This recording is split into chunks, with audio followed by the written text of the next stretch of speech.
আসসালামু আলাইকুম প্রিয় শিক্ষার্থীরা, নতুন একটা চাকরির নিয়োগ বিজ্ঞপ্তি প্রকাশ পেয়েছে এবং সেটা হচ্ছে বাংলাদেশ বিমান এয়ারলাইন্সে। অবশ্যই অনেকের কাছে পছন্দের একটা চাকরি এবং আমার কাছেও এটা পছন্দের একটা চাকরি, কারণ কি সাধারণত এই সমস্ত চাকরিগুলোতে বেতনটাও একটু বেশি হয় এবং স্ট্যান্ডার্ড মানের একটা চাকরি। সেক্ষেত্রে বাংলাদেশ বিমান এয়ারলাইন্সে যারা আবেদন করতে চাও সকল জেলা থেকে আবেদন করতে হবে, সারা বাংলাদেশ থেকে তারা আবেদন চাচ্ছে এবং 525টা পদ মতো আছে। এখানে প্রায় সংখ্যক পদই হচ্ছে যারা স্নাতক তাদের জন্য।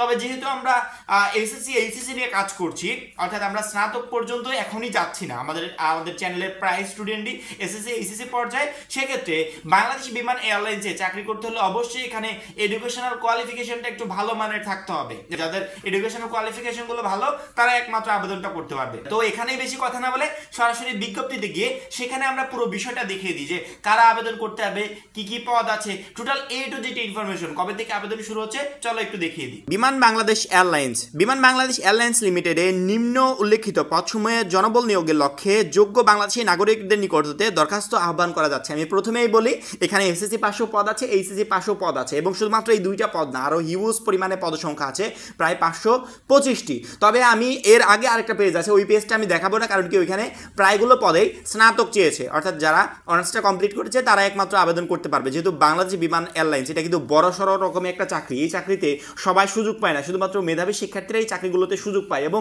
মেধাবী শিক্ষার্থী পাশাপাশি যারা ভাগ্যবান তাদেরকে বলবো আমি এই চাকরিগুলোতে সুযোগ পাই। এই চাকরিগুলোতে সুযোগ সুবিধা, বেতন সবকিছুই অতিরিক্ত বেশি হয়ে থাকে। সেক্ষেত্রে তুমি এই চাকরির জন্য সিলেক্ট হতে পারলে অবশ্যই তোমার জন্য বড় একটা অপরচুনিটি হবে। এবং চাকরি শুরু এবং বিজ্ঞপ্তি দেওয়ার শুরুতেই বলে অনেক শিক্ষার্থী বলে যে ভাইয়া আমাদের এডুকেশনাল কোয়ালিফিকেশনের পাশাপাশি অনেক ক্ষেত্রে দেখা যায় অভিজ্ঞতা চাই, এই অভিজ্ঞতাগুলো ছাড়া যে বিজ্ঞপ্তিগুলো আছে সেগুলো আমাদেরকে দেওয়ার চেষ্টা করবেন। দেখো তুমি যে চাকরিতে চাও এখানে তোমার অভিজ্ঞতার প্রাধান্যটা বেশি পাবে, সবাই চাই একটু অভিজ্ঞ লোক। তুমি যদি অভিজ্ঞ হও সেক্ষেত্রে তুমি প্রাধান্যটা বেশি পাবে, এইটাই আসলে মূল কথা। অভিজ্ঞতা ছাড়াও তুমি চাকরি পাবে, কিন্তু অভিজ্ঞ থাকলে প্রাধান্য বেশি পাবে। সেক্ষেত্রে তুমি কম্পিউটার বিষয় বা আদার্স যে কোনো বিষয় অভিজ্ঞতা অর্জন করে নিতে পারো খুবই সহজে। এখানে তোমাকে একটু প্রচেষ্টা থাকতে হবে, প্রচেষ্টা ছাড়া তুমি কোনো চাকরির জন্য সিলেক্ট হতে পারবে না, ঠিক আছে? এখানে এসএসসি 500 পদ আছে, এইচএসসি 500 পদ আছে, এছাড়া আরও পদ আছে, ওইগুলো আমরা দেখাবো না যেহেতু আমরা এসএসসি এবং এইচএসসি পর্যায়ে নিয়ে কাজ করছি। এক নম্বরে দেখো apprentice mechanic line and base maintenance, পদসংখ্যা হচ্ছে 40টি, বয়স 21/11/2024 তারিখে অনূর্ধ্ব 32 বছর, অর্থাৎ সর্বোচ্চ 32 বছর। সর্বনিম্ন তারিখটা আমরা এখানে দেখতে পাচ্ছি না, পরবর্তীতে হয়তো আমরা পাবো, তখন দেখে নিব, ঠিক আছে? শিক্ষাগত যোগ্যতাগুলো একটু দেখো। বিজ্ঞান বিভাগে এসএসসি ও এইচএসসি উভয় পরীক্ষায় জিপিএ 5-5 মধ্যে এবং চতুর্থ বিষয় ব্যতীত সকল বিষয় A+ গ্রেড 5 থাকতে হবে, অথবা ও লেভেল এবং এ লেভেলের সকল বিষয়ে গড়ে এ থাকতে হবে। তার মানে বোঝা যাচ্ছে অবশ্যই মেধাবী শিক্ষার্থীরা এখানে সুযোগটা একটু বেশি পাচ্ছে। 2 নাম্বার কম্পিউটার বিষয়ে জ্ঞান অবশ্যই থাকতে হবে। 3 নাম্বার হচ্ছে যারা বিদেশ থেকে ডিগ্রি নিয়েছে বা বিদেশ থেকে পড়াশোনা করেছে তাদের ক্ষেত্রে যোগ্যতাগুলো ঠিক থাকতে হবে। তারপরে শর্তাবলী দিয়েছে, এগুলো একটু তোমরা পড়ে নিও, ঠিক আছে? পরবর্তীতে 2 নাম্বার পদটা আমরা দেখি।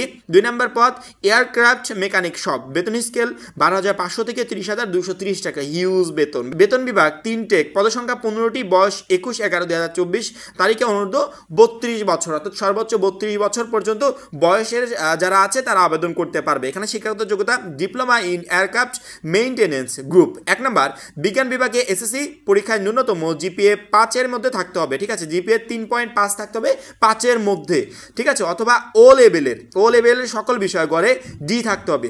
কয়েকটা বিষয় তারা চেয়েছে, এই বিষয়গুলোতে যারা অভিজ্ঞ পারদর্শী আছে তারা একমাত্র আবেদন করতে পারবে এবং কম্পিউটার বিষয়ে অবশ্যই পারদর্শী হতে হবে। সেই সাথে যারা বিদেশি ডিগ্রিধারী আছো তাদের ক্ষেত্রে কিছু যোগ্যতা চেয়েছে, এখানে যোগ্যতাগুলো একটু দেখে নিও। প্রার্থীর বয়স সীমা 21/11/2024 তারিখে সর্বোচ্চ 32 বছর।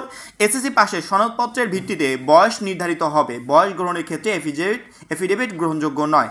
অনলাইনে আবেদন পূরণ ও পরীক্ষার ফি জমাদান শুরুর তারিখ 21/11/2024, অর্থাৎ 21 তারিখ থেকে ইতিমধ্যে কিন্তু আবেদনটা চলমান অবস্থায় আছে, শুরু হয়ে গেছে এবং এই আবেদনটা চলমান অবস্থায় থাকবে 11 তারিখ পর্যন্ত, ডিসেম্বরের 11 তারিখ পর্যন্ত। আজকে 3 তারিখে এসে আমরা ভিডিওটা বানাচ্ছি, 11 তারিখ পর্যন্ত এটা চলমান থাকবে। 11 তারিখের ভিতরে যারা আবেদন করতে চায় তারা আবেদনটা করতে পারো। পরবর্তীতে এখানে আবেদনের পুরো প্রসেসটা দেওয়া আছে, কীভাবে আবেদন করতে হবে, কীভাবে ফিটা পাঠাতে হবে, কত টাকা ফি লাগবে, এ টু জেড ইনফরমেশন দেওয়া আছে।